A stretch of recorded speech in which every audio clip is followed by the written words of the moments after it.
Usiku ulikuwa mzito, upepo ulivuma. Ndani ya meli moto ulianza kuwaka. Vilio vya watu vilijaa kila kona. Nilidhani mwisho wangu umefika sasa. Machozi yakitiririka, nikatazama mbinguni, nikalia kwa sauti, Mungu nisaula. Lakini naitwa Abdrahman Khalid almaarufu Dula Mzungu. Yes, mimi ni manusura wa ajali ya meli iliyotokea tarehe 9 mwezi wa 7 mwaka 2026 Ziwa Victoria, kwenye meli aina ya Karibezo ilikuwa inatokea Gosba kwenda Mwanza saa 8 usiku. Kwa kweli hii ni experience ambayo nimeipata, tuseme ni mbaya katika maisha yangu. Sijawahi kuwaza kupata experience kama hii. Nimezoea kuona vitu kama hivi kwenye movie za Kichina, za Kihindi, za Kikorea, Titanic, kuona meli inazama, kuona meli inalipuka moto. Kwa hiyo kwa mara ya kwanza imenitokea mimi kwenye maisha yangu. Nimeshuhudia, niko ndani ya meli inawaka moto, nataka nijirushe kwenye maji kujiokoa.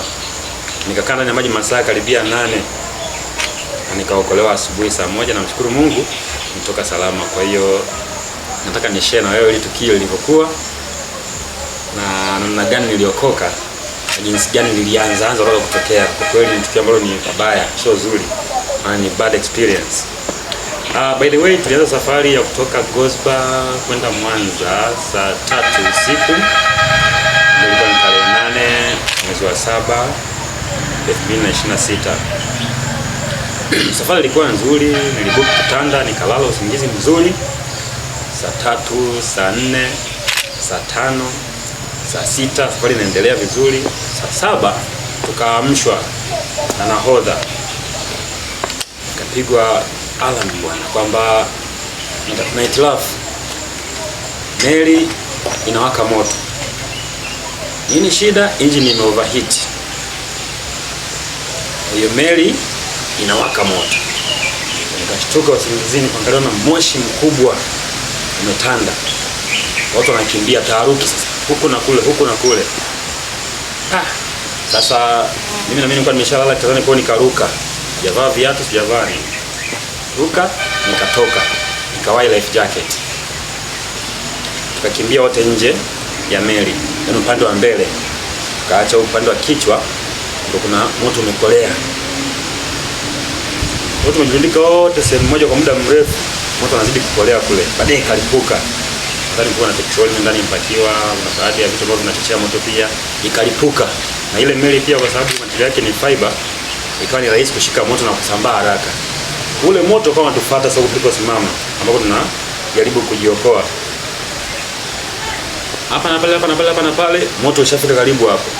The option is ubaki uungue na moto au ujirushe kwenye maji. Kwa unachagua aina ya kifo. Unapenda kufa kifo gani? Nife na moto au nife na maji? Na kama unavyojua Ziwa Victoria lina wanyama wengi, kiboko, mamba, samaki wakubwa. Kwa hiyo hapo sasa unafanya kuchagua hapa niende wapi? Kama kwenye movie vile unapoona kwenye movie watu wanajirusha, na ndio inakutokea wewe experience ile maisha yako. Baada moto kusogea kabisa karibu, decision ni majini. Kwa hiyo nikajirusha majini, tukajirusha wote of course. Kaanza kupelekwa na mawimbi sasa. Tunasafirishwa.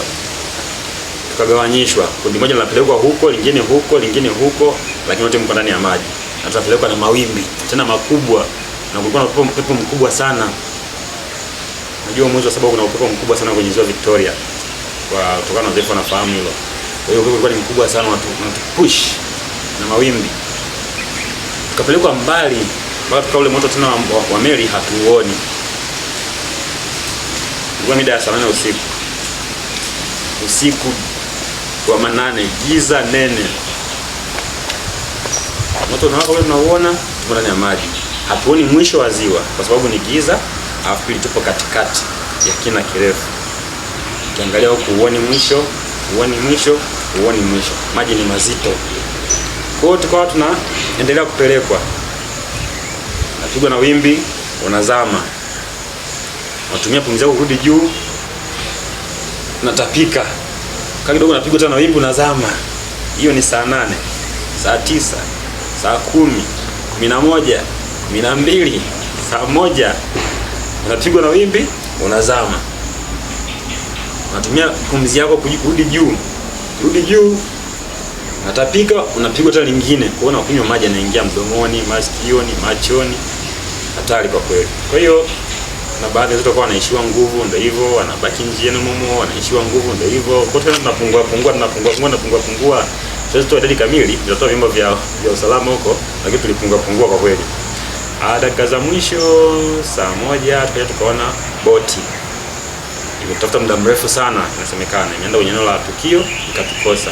Tulishapelekwa mbali mno. Kwa hiyo wao wakatuokoa, tukatoka na tukapelekwa kituo cha afya kisiwa cha Ukerewe. Tukapatiwa matibabu pale. Basi tukarudi kwenye nguvu na hatimaye sasa hivi kidogo leo ni kama ya 4 hivi, najisikia vizuri, sina tatizo sana, lakini ilikuwa ni bad experience. Mara kwanza kushuhudia meli inazama na mimi nikiwepo. Meli inaungua na mimi nikiwepo. Unafanya kuchagua kifo kwamba nife kifo gani? Nife kwenye moto, nife kwenye maji. Huko kwenye maji kuna mamba, kuna kiboko. Najirushiaje? Lakini mwisho wale moto kwa mkali zaidi. Nilidakwa na kamba ya nanga. Ikaninyonga shingoni. Kwa hiyo ukiangalia hapa shingoni na alama ya mchubuko kama ilinyonga muda mrefu sana. Kwa hiyo nitoa kwa shida. Huku navaa boya, nimevaa mkono mmoja, huku maji yananizidi, huku ni ile kamba ya nanga. Kwa mpaka panapoongea shingoni na alama ya mkato, imekata ni kamba ya nanga. Kwa kweli ilikuwa ni very bad experience. Kabisa. Kwenye maji unakumbuka labda kuna mnyama yote labda alijaribu kukudhuru labda ambaye unaweza ukamkumbuka labda? Hapana, mnyama hapana, kwa sababu kwanza meli ililipuka. Kwa nadhani ilitusaidia pia kufanya ulinzi. So ilivyolipuka, joto lilikuwa ni kubwa mno pale ile eneo. Kwa hata ungekuwa na mnyama karibu lazima angekimbia mbali nadhani. Alafu pili tulikuwa kwenye kina kirefu. Kina kirefu na nyingi wanyama hawakai. Wanyama kama mamba, kiboko wanakaa kwenye mialo pembeni kwenye vina vifupi. Kwa hiyo kwa kwenye kina kirefu pia ilitusaidia kuepuka wanyama kama ila visamaki nadhani kuna vialama vipo humu. Nadhani vilikuwa vinadokoa itakuwa, ila wanyama wakali na wale wenye hatari au hawakusogea nadhani kwa sababu ya kina kirefu pia na ule joto la ile moto. Njaa. Of course njaa. Ilikuwa unakunywa maji na kutapika yote. Unatapika hapa na kule yanaruka. Kwa hiyo njaa ulikuwa usikii. Yeye anasikia tu kutapika, unakunywa na kutapika. Umeshiba maji na kutapika mdomo, yanaingia na kutoka. Na ndani ya kutapika na unasaidia usife. Unakataa kifo. Kwa hiyo ilikuwa na nikipigwa na wimbi nazama na kunywa lita kadhaa. Nikibuka tu juu natapika yote. Hata nilipokuja kuokolewa nilikuwa ni mwepesi, lakini wao natapika. Maji yalikuwa ni mengi sana kwa kweli. Kwa njaa sikuihisi. Kwa nahisi kifo tu. Neno gani ambalo wakati upo kwenye maji ulikuwa unalitamka sana? Kwa kweli nilikuwa namlilia Mungu anisaidie kwa sababu ya familia yangu. Na vijana wadogo ambao bado wanahitaji msaada wangu sana. Nahitaji kuwa na baba na msaada wangu mkubwa. Kwa hiyo nilikuwa nawaza nikiwaacha ndio watalelewa, lakini atakuwa na unyong'onyo, mkosa baba, bado wadogo. Kwa hiyo nilikuwa naomba sana Mungu waangalie vijana wangu hawa. Naomba waangalie vijana wangu wanastahili kupitia hii hali au vipi. Kwa hiyo nilikuwa namuomba anijalie kwa ajili ya vijana wangu ambao wananitegemea. Watatu hao, Alan, Aman na Ayan. Nakumbuka labda kiasi cha thamani ambacho kimepotea wakati upo kwenye maji? Nilipoteza laptop, iliungua pale kwenye boti, kwenye meli, pia na pesa kiasi kama cha milioni nadhani, sio la kubwa sana, milioni pia iliungua. Na ripoti zote, documenting, nguo, vitu mbalimbali, viatu vyote, vitambulisho, sijui vyote viliungua. Kwa hiyo nilikuja tu mimi kama mimi.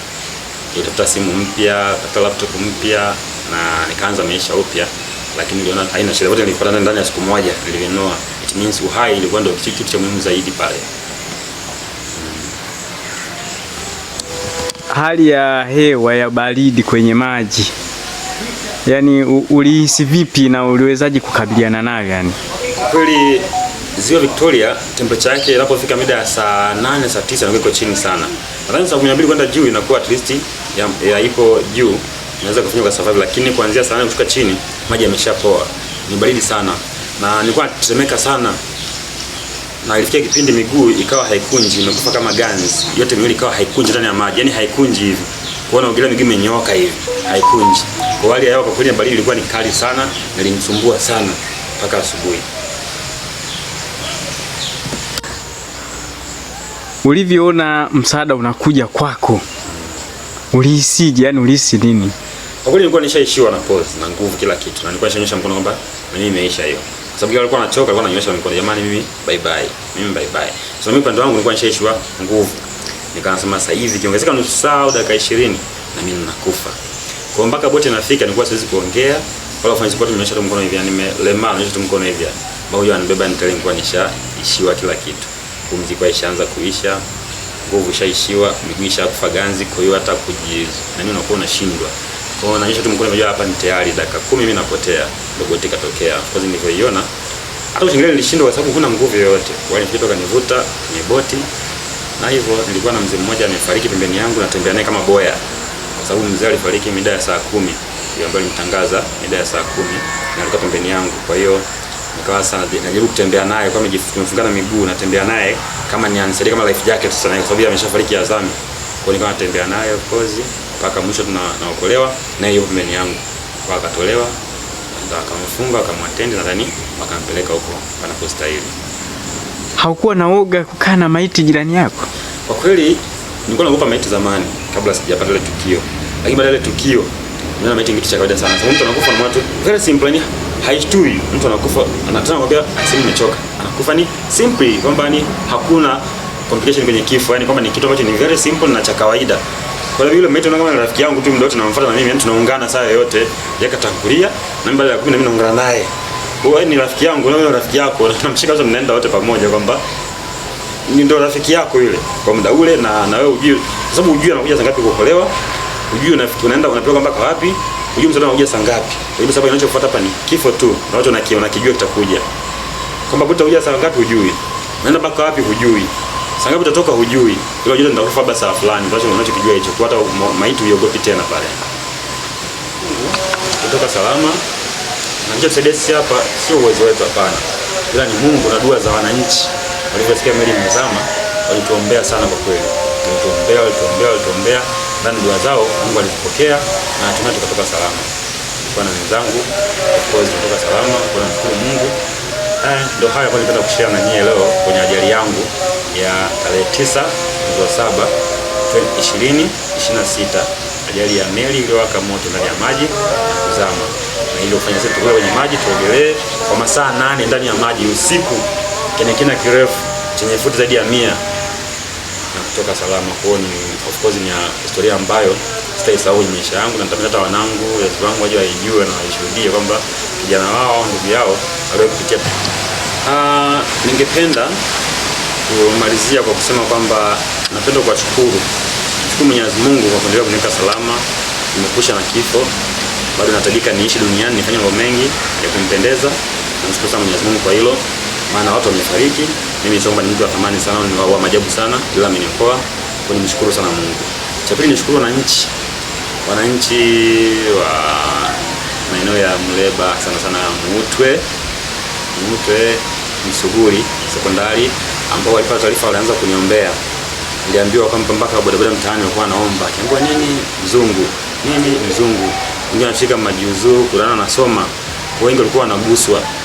Na yote hii sijawapa pesa, sijawapa chochote, ni upendo na kuishi nao kwa amani na upendo. Na shuleni pia nadhani walimu pia walifanya kazi kabisa. Waliposikia taarifa wakaanza kuomba, kusali, walikuwa kwenye maombi sana. Na mpaka Mungu akaniokoa. Kwa nipende kusisitiza watu tupende kuishi na watu vizuri. Hata kama una cha kuwapa, ila wape upendo. Hakikisha upendo unakuongoza mara zote. Watu watakupenda. Watu mtu anashangaa, huyu mtu bwana anapendwa hivi, bwana anaongea hivi. Kwamba nimeishi na watu vizuri na naendelea kuishi na watu vizuri. Kwa tuwe na upendo. Kingine, tunaposafiri kwenye safari kama za majini hizo, tuchukue tahadhari. Ina maana kwamba tuvae life jacket. Sio mpaka ulazimishwe. yanasaidia kwa kweli. Mimi limeniokoa na nikatoka salama. Wengine wanasema kwamba hii ni reflector, ukivaa ikusaidii, unavaa tu uonekane umefia pale. Hapana, inasaidia. Kwa unapoingia kwenye meli, kwenye boti, cha kwanza vaa life jacket. Kama vile kwenye kufunga mkanda. Yes, vaa life jacket, alafu utulie. Ikitokea tahadhari yoyote, kwa taarifa yoyote, basi unafuata maelekezo ya captain, then unaendelea vitu vingine. Kwa makubwa ndo hayo. Tuchukue tahadhari kwenye boti au meli kwa kuvaa life jacket. Tuishi na watu vizuri. Maombi yangu ndio zina nguvu kuliko za kwako wewe mwenyewe. Mungu hupokea dua za watu wengi. Kwa hiyo hilo napenda kuwashauri ndugu zangu na watu mnaonitazama. Asante sana.